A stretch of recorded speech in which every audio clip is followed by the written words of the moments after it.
मैं colonel Sophia Qureshi और मेरे साथ विंग कमांडर व्योमिका सिंह आज आपको 6 से 7 मई 2025 की रात 1:05 से 1:30 बजे के बीच भारतीय सशस्त्र बलों द्वारा अंजाम दिए गए ऑपरेशन सिंदूर के बारे में जानकारी देंगे।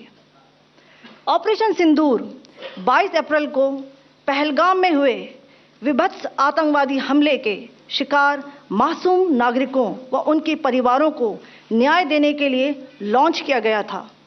इस कार्रवाई में 9 टेररिस्ट कैंप्स को टारगेट किया गया और पूरी तरह से इसे बर्बाद किया गया। पाकिस्तान में पिछले 3 दशकों से टेरर इंफ्रास्ट्रक्चर का निर्माण हो रहा है।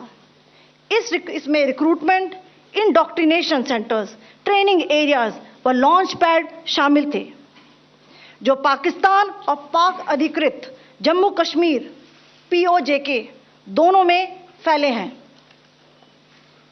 Operation Sindoor was launched by Indian Armed Forces to deliver justice to the victims of Pahalgam terror attack and their families. 9 terrorist camps were targeted and successfully destroyed. Over the last 3 decades, Pakistan has systematically built terror infrastructure. It is a complex web of recruitment and indoctrination centers, training areas for initial and refresher courses, and launch pads for handlers. These camps are located both in Pakistan as well as Pakistan-occupied Jammu and Kashmir areas. Some of the well-known training camps are located, as you can see on the screen. They are distributed from Savai Nala in the north, counting to approximately 21, ending at Bhagalpur to the south.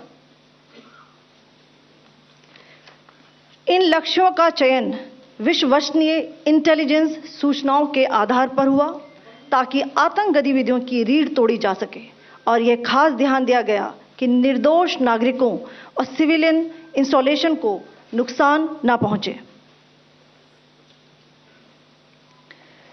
The selection of these targets for Operation Sindoor was based on credible intelligence inputs and role of these facilities in perpetrating the terror activities.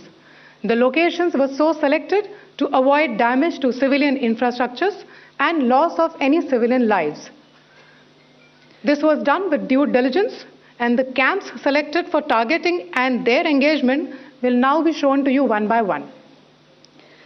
POJK के target आपको बताना चाहूंगी। सबसे पहले सवाई नाला camp Muzaffarabad, जो कि POJK के लाइन ऑफ कंट्रोल से 30 किलोमीटर दूर है। यह एक लश्कर तोयबा का ट्रेनिंग सेंटर था। 20 अक्टूबर 2024 सोनमर्ग, 24 अक्टूबर 24 गुलमर्ग, 22 अप्रैल 2025 पहलगाम, इन हमलों के आतंकियों ने यहीं से प्रशिक्षण लिया था। सैयदना बिलाल कैंप मुजफ्फराबाद, यह एक जैश-ए मोहम्मद का स्टेजिंग एरिया है। यह हथियार, विस्फोटक और जंगल सर्वाइवल ट्रेनिंग का केंद्र भी था। गुलपुर कैंप कोटली, यह LOC से 30 किलोमीटर दूर था। लश्कर तोयबा का बेस था, जो रजौरी, पुंछ में सक्रिय था। 20 अप्रैल 2023 को पुंछ में और 9 जून 2024 को तीर्थ यात्रियों के बस हमले में यहीं से आतंकी को ट्रेन किया गया था।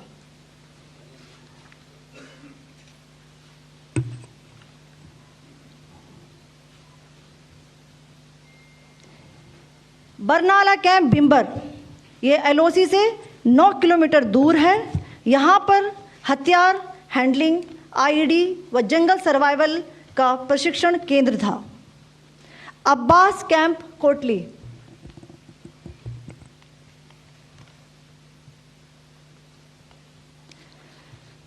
यह LOC से 13 किलोमीटर दूर है। लश्कर तोयबा का फिदाइन यहाँ तैयार होता था। इसकी कैपेसिटी 15 टेररिस्ट को ट्रेन करने की थी।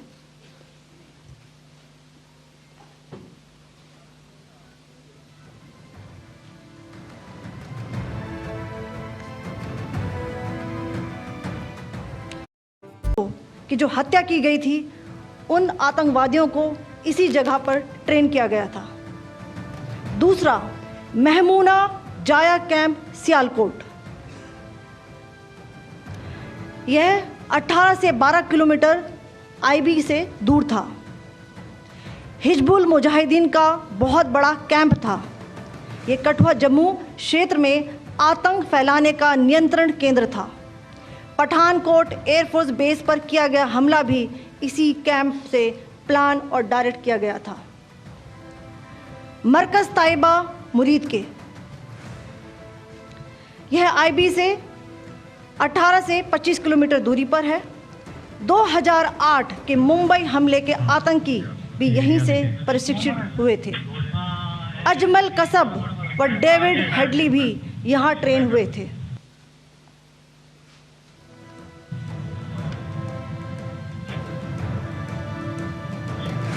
आगे दूसरा आया।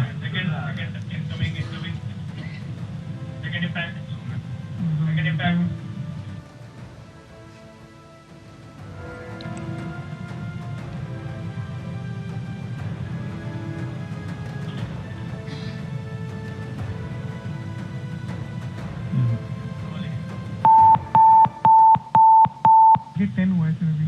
टारगेट 10 हुआ, एंक्लोजर सेम ही है। 7 it is hit the target. हाँ हाँ।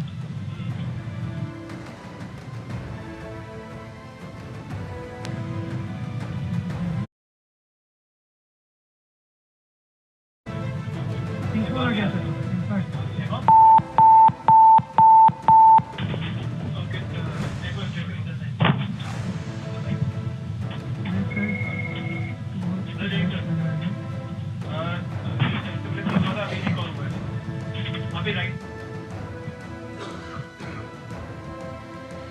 मरकज सुभान अल्लाह भावलपुर, ये इंटरनेशनल बाउंड्री से 100 किलोमीटर दूर है।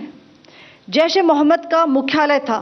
यहाँ पर रिक्रूटमेंट, ट्रेनिंग व इंडॉक्ट्रिनेशन का केंद्र भी था। शीर्ष आतंकी अक्सर यहाँ आते थे। मैं आप सबको बताना चाहती हूँ कि किसी भी सैन्य ठिकाने का निशाना नहीं बनाया गया और अभी तक किसी तरह की नागरिक क्षति की रिपोर्ट नहीं है। धन्यवाद। जय Hind.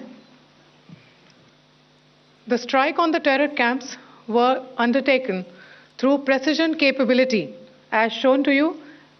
A niche technology weapons with careful selection of warheads was ensured so that there will be no collateral damage. The point of impact in each of the target was a specific building or a group of buildings. All the targets were neutralized with clinical efficiency, and the results reiterate the professionalism of the Indian Armed Forces in the planning and execution of their operations. No military establishments were targeted. India has demonstrated considerable restraint in its response. However, it must be said that the Indian Armed Forces are fully prepared to respond to Pakistani misadventures, if any, that will escalate this situation. Jai Hind, and thank you very much. Ladies and gentlemen, friends in the media, I ask your indulgence today in an evolving situation. We will therefore not be able to take questions and answers today, but we will come back for more updates and more briefings shortly. Thank you all very much for joining us this morning. Thank you. Jai Hind.